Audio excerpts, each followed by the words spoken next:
ఆంధ్రప్రదేశ్ రాజకీయం రోజు రోజుకి రసవత్రంగా మారిపోతుంది. ఓవైపు నేతలు ఆరోపణలు ప్రత్యారోపణలు, ఓవైపు దాడులు ప్రతి దాడులు. ఇక ఇదే తరుణంలో నారా లోకేష్ టీమ్ 11 మర్డర్లకు కల్తీకి కేర్ ఆఫ్ అడ్రస్ అని చెప్పేసి కొన్ని సంచలనమైన కామెంట్ చేశారు. ఆంధ్రప్రదేశ్ లో రాజకీయం అనేది రోజు రోజుకి మరింత వేడెక్కుతున్న తరుణంలో ఆరోపణలు ప్రత్యారోపణలు దాడులు ప్రతి దాడులు ఇవన్నీ కూడా సర్వసాధారణంగా అయిపోతున్నాయి. ఆంధ్రప్రదేశ్ పాలిటిక్స్ లో అయితే ఇది మరీ ముఖ్యంగా సర్వసాధారణం అవుతుంది. అయితే ఈ మధ్య కాలంలో వైసీపీ నేతలైన జోగి రమేష్, అంబటి రాంబాబు పైన దాడి జరిగిన తర్వాత జగన్ జోగి అంబటి ఇంటికి వెళ్లి మరి పరామర్శించి ప్రెస్ మీట్ పెట్టి మరి కూటమి నేతల పైన తనదైన శైలిలో విరుచుకున్నారు. అయితే జగన్ విమర్శలకు గట్టిగానే స్పందించారు లోకేష్. టీమ్ 11 బృందం కల్తీ మద్యం, కల్తీ నెయ్యి, బాబాయ్ హత్యకు బ్రాండ్ అంబాసిడర్లుగా మారిందని చెప్పేసి రాష్ట్ర ఐటీ విద్యాశాఖల మంత్రి, టీడీపీ జాతీయ ప్రధాన కార్యదర్శి నారా లోకేష్ తీవ్ర స్థాయిలో విమర్శించారు.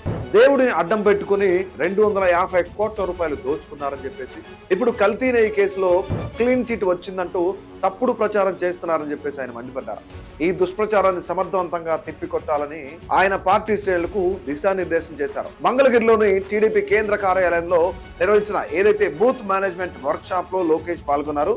ఈ సందర్భంగా ఆయన మాట్లాడుతూ పార్టీ సొంతిల్లు, ప్రభుత్వం కిరాయిల్లు అనే విషయాన్ని కూడా జీవితాంతం గుర్తుంచుకోవాలి అని చెప్పేసి, నాయకులు ఎంత ఎదిగినా ఎన్ని ఇబ్బందులు వచ్చినా చివరకు మన దేవాలయం లాంటి టీడీపీ ఆఫీస్కే వస్తారు. పార్టీని బలోపేతం చేసేందుకు మనం అహర్నిశలు కష్టపడాలని చంద్రబాబు చెప్పిన మాటలను గుర్తు చేశారు. గ్రామ స్థాయి నుంచి కాదు, బూత్ స్థాయి నుంచి పార్టీని పునర్నిర్మాణం చేయాలనే లక్ష్యంతో ఈ కార్యక్రమం చేపట్టాం. బూత్ స్థాయిలో బలంగా ఉంటేనే టీడీపీ బలంగా ఉంటుందని లోకేష్ స్పష్టం చేశారు. 2019 ఎన్నికల తర్వాత కొన్ని బూతులలో ఉన్నా సరే ఎందుకు మనం గెలవలేకపోయామనే కారణాలను అన్వేషించాలన్నారు. తన అనుభవాన్ని వివరిస్తూ 1985 తర్వాత మంగళగిరిలో టీడీపీ జెండా ఎగరలేదు. ఇక్కడ 2019లో 5300 ఓట్ల తేడాతో ఓడిపోయినప్పుడు కలిగిన బాధ, ఆవేదన నాలో కసిని పెంచింది. ఓడిన చోటే గెలవాలని కార్యకర్తలతో కలిసి బూతుల వారీగా పరీక్షించి 4 ఏళ్లు తూచా తప్పకుండా పనిచేసి విజయం సాధించామని తెలిపారు. సంస్థాగత నిర్మాణం పైన నమ్మకంతోనే గెలిచామని, ఇప్పుడు అదే స్ఫూర్తితో రాష్ట్ర వ్యాప్తంగా పార్టీని బలోపేతం చేయాలని చెప్పేసి ఆయన పిలుపుని కూడా ఇచ్చారన్నమాట. 5 జోన్లలో 4772 బూత్లను బలోపేతం చేసేందుకు 903 మంది సీనియర్ నాయకులను నియమించినట్లు కూడా లోకేష్ వెల్లడించారు. ప్రతి నాయకుడు బూత్ కు కనీసం ఒక రోజు కేటాయించి అక్కడి పరిస్థితులను తెలుసుకొని పార్టీ బలోపేతానికి నివేదిక ఇవ్వాలని చెప్పేసి ఆయన సూచించారు.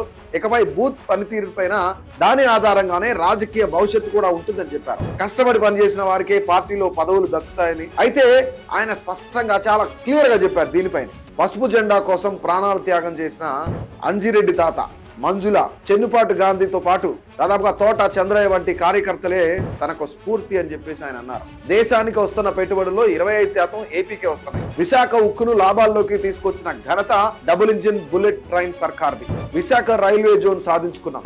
అమరావతి, పోలవరం పనులు వేగవంతం చేశాం. కర్నూలులో త్వరలోనే హైకోర్టు బెంచ్ ఏర్పాటు చేస్తామని లోకేష్ కూడా తెలియజేశారు వీళ్ళందరికీ కూడా. అయితే 4000 రూపాయల పెన్షన్లు, తల్లికి వందనం, అన్నా క్యాంటీన్ల పునర్ప్రారంభం, అలాగే 16,000 టీచర్ పోస్టుల భర్తీ వంటి సంక్షేమ అభివృద్ధి కార్యక్రమాలను ప్రజల్లోకి విస్తృతంగా తీసుకెళ్లాలన్నారు. రాష్ట్ర అభివృద్ధికి ప్రభుత్వం కొనసాగింపు చాలా అవసరం. కనీసం 15 ఏళ్లు కలిసికట్టుగా ముందుకు వెళ్తేనే అభివృద్ధి సాధ్యమని పవనన్న చెప్పారు. మన కూటమిలో విడాకులు, మిస్ ఫైర్లు, క్రాస్ ఫైర్లు ఉండవు. ఏవైనా సరే సమస్యలుంటే 3 పార్టీలు కూర్చొని చర్చించుకుంటాయి. వైసీపీ మన మధ్య విభేదాలు సృష్టించేందుకు ప్రయత్నిస్తుంది. అందరూ కూడా అప్రమత్తంగా ఉండాలి అని చెప్పేసి లోకేష్ కూడా హితవు పలికారు. ఈ కార్యక్రమంలో టీడీపీ రాష్ట్ర అధ్యక్షుడు పల్లా శ్రీనివాసరావుతో పాటు పలువురు మంత్రులు, ఎమ్మెల్యేలు, ఎమ్మెల్సీలు కూడా పాల్గొన్నారు.